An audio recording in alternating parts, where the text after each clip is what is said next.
Today we have the incredible pleasure of meeting with George Castrataro, really one of the leading attorneys in the state of Florida, if not in the United States, really stepping up for people and making a difference. Helping these young people from all walks of life that are being discriminated against, people that are not getting a fair shake in the political system, and a lot of people no different than this young man, Gildas Doucette. He married in Massachusetts to his loving partner. They moved to Florida, and he's trying to get into college, and he's trying to benefit by in-state tuition, and he's trying to have the equal rights that are supposed to be available to us according to our Constitution. And it's because of people like George Castrataro, and specifically George, who's gone to bat for this young man. But before that, I want to introduce George to the Florida Agenda followers all over the world and people that are going to see this interview. George was born in Amityville, New York. He was born almost 4 decades ago and had an amazing career. Before you were 30 years old, you worked for the Red Cross, you worked for the Broward County Health Department.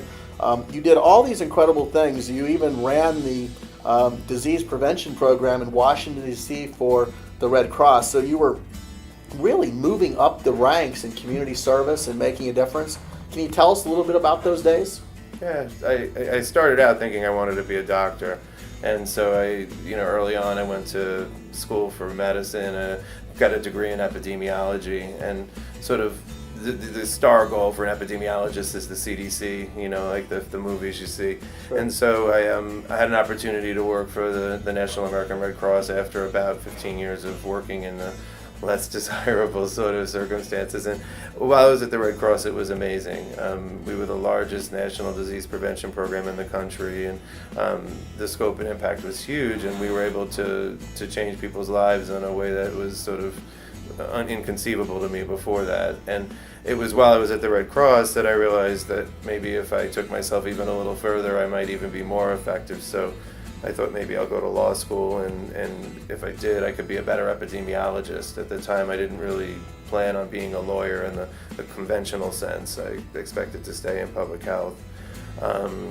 As time went by, after I finished law school, I decided it would probably be wise to at least experience but practice. So I decided initially to work for Legal Aid. I have this sort of public service kind of calling in me. And so I arrived at Legal Aid in Broward County and spent a bit of time there. And I was initially responsible for their health and HIV divisions, but quickly discovered the foreclosure crisis, which reminded me of an epidemic in terms of the volume and how it grew. And it quickly evolved into a practice area that now includes pretty much everything except for criminal law and family law. It's amazing. Tell me a little bit about your upbringing that you think were the instrumental pieces, because you also started a nonprofit before you were 30 years old called Capacity Builders, and it just seems like you've got this amazing good heart and passion for really making a difference. Of course, you've got one of the most successful law firms in South Florida, and that's important because the bills have to get paid, but it seems like every time I turn around I hear about another interesting initiative that you're stepping up to the plate and representing people in need. But I'd like to know a little bit more about where you think that came from. Was it your parents? Was it that you saw people lacking early on in your life? Where do you feel the passion came from? I think it's strange. I don't know that it was ever specifically a decision I made to want to help others, but I remember reading a quote. I won't do it justice, but a life without service is sort of a life unlived, and so I've always felt like if I do something, it has to have meaning to other people beyond just me. Like when I die, I want to know that the things I did actually had an effect on people around me. So whether it was early on at the health department giving positive HIV test results in a time when we didn't have good treatment, or whether it was later working at a methadone clinic as a counselor, or it's amazing. Later on managing the AIDS program for Broward County. I've always felt compelled to do something that yielded a benefit, and I've always had a strong volunteer spirit. So my volunteerism with the Red Cross had extended almost since I had been a kid.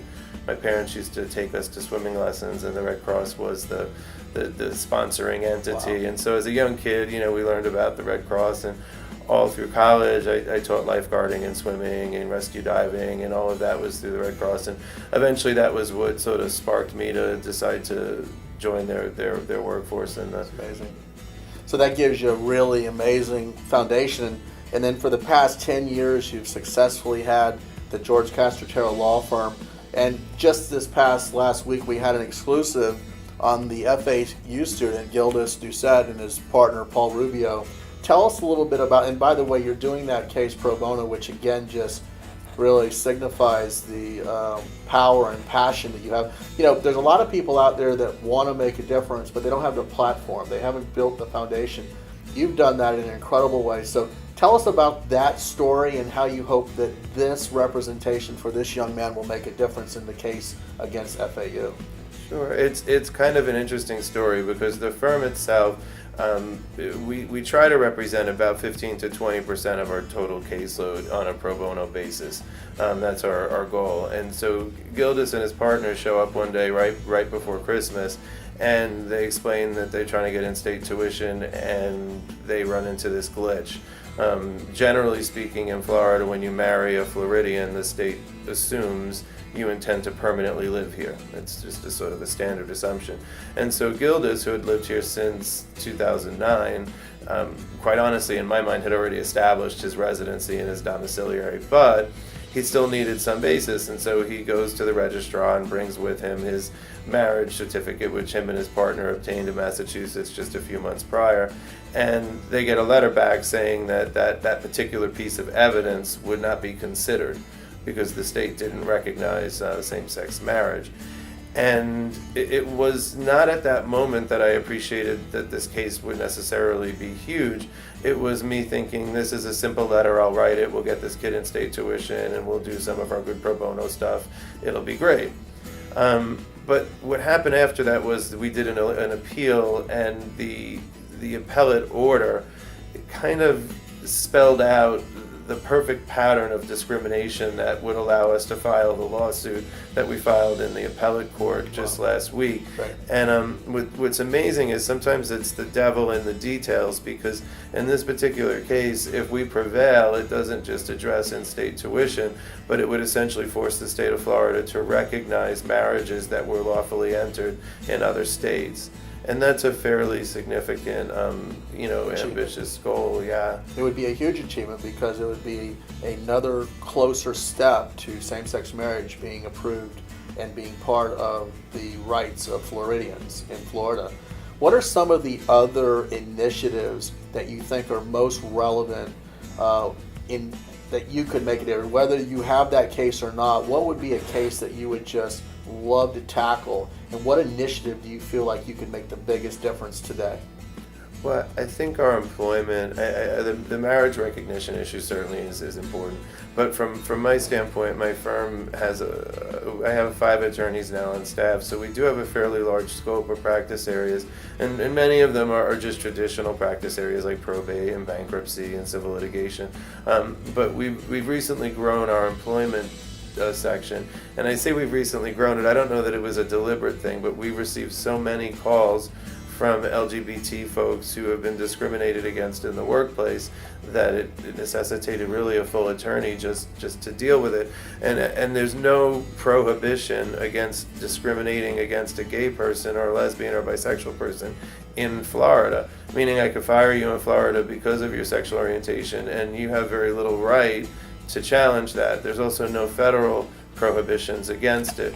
And so we've been testing the water with some challenging cases where we're suing large organizations. We're suing the University of Miami right now on behalf of one of the most senior members of their staff, alleging employment discrimination. And it's a tough fight when the law isn't on your side, and sometimes even when public opinion isn't on your side. So it's a real uphill battle. We're trying to convince the world that you shouldn't be able to discriminate against someone because of their sexual orientation. And at the same time, the court's saying, well, even if you can convince me, the legislature still hasn't been convinced, so you got to work that angle too. But the only way these cases have any effect is if you pursue them. And you are pursuing them so aggressively and professionally, and you've had really some monumental successes with that. Where do you you feel the future is for our LGBT community? What is your hope for the generation of young people coming out of high school and college, and where do you want to see them in 10 years, and where do you think you play a role with that? Well, I think that there's enormous victories that have happened, and those victories have just, even in the last few months been substantial. But there's so many challenges that are still out there that are sort of perhaps not as visible. I mean, I brought up the employment challenge as an example, whether it's discrimination in the workplace, whether it's unequal compensation. Those are really, really going to be very relevant factors in determining whether the new generation of LGBT members are truly able to have equality with their peers, whether they can compete for the same job and receive the same salary, and that there's no ceiling on them, that they don't have to fight to be, the only elected official, or that they don't have to fight to be the first officer of a publicly traded company, or the first athlete, or the first, whatever it is. I think those are the battles, and it's been my experience so far that from my standpoint as a lawyer, it's easiest just sometimes to jump in. A couple of years ago, last year, it was the day before Thanksgiving, the Occupy protesters were here in the city of Fort Lauderdale, and they were about to be evicted by the city, and the city chose to do it on a Wednesday right before Thanksgiving, and it just seemed unfair. And I didn't know much about Occupy, and I didn't even really know if I agreed with the initiative, but I knew I agreed with the idea that you shouldn't get to kick people out the night before a holiday and prevent them from being able to assemble. And so I wrote an emergency injunction while I was driving from here to the courthouse, which is 4 blocks away, and argued Thanksgiving Day why they shouldn't be kicked out, and won. A guy like you reminds me of a young Barack Obama. I mean, Barack Obama was a community servant. He was in the south side of Chicago. He was making a difference. He was stepping up to the plate, and he was trying to right the wrongs. And it sounds to me like George Castrataro would have that type of potential if it was a dream, or maybe is it a dream to continue to help people across the country and around the world that are not being served, and do it legally and do it like you're doing it today? Yeah, I don't think the ideas of politics have really crossed my mind. I think the impacts that I've had in my cases and the influence that those cases bring so far has been more substantial than I might be able to do in other capacities. It's a very, very interesting time, though, because everything is changing so quickly. For me, 10 years from now, I'd like to see the legal universe a little bit different than it is now. I love the idea that my firm is successful enough that I can actually generate enough revenue to assist clients who can't afford to be represented. And my clients, they love it too. I mean, I have clients who have never objected to their hourly fees because they know that part of what they're doing is helping me help other people, and so I think if we can grow that and change the mentality so that there are a lot of other lawyers and other professionals out there who choose to spend their own time doing things for other people and not just for themselves, that maybe we'd see things change a lot. Yeah, it's amazing. Well, this past week we had a great happening in Washington where the Harvey Milk stamp was kind of initiated and introduced to the world. And you bring back a lot of memories of my childhood and youth, when I remember in the 1970s when the whole Anita Bryant and the Harvey Milk was finally coming to the grand stage. And he kind of started so much of the positive initiatives of where we are today. And it's because of people like you, George, that have taken the torch and you're running with it, and you're making a huge difference. So on behalf of the Florida Agenda, we really appreciate you. We're always going to be there to support you, and we're always going to make sure that the world knows what you're doing and how you're doing it. And it's a pleasure to also call you a friend. It's great being with you today. Thanks, Bobby. I appreciate Super great. it.